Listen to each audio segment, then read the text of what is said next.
backyard tips mga kasabong, para hindi po pumayat ang ating mga broodcock na ginagamit natin, no, para sa breeding. Ay kailangan po natin itong alisin kaagad pagka baba nila sa ating mga brood hen, no, para nang sa ganun po ay di po sila pumayat.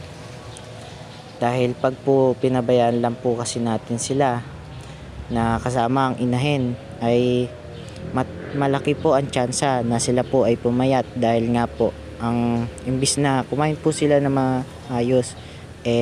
ibibigay po nila halos lahat ng pagkain na binibigay natin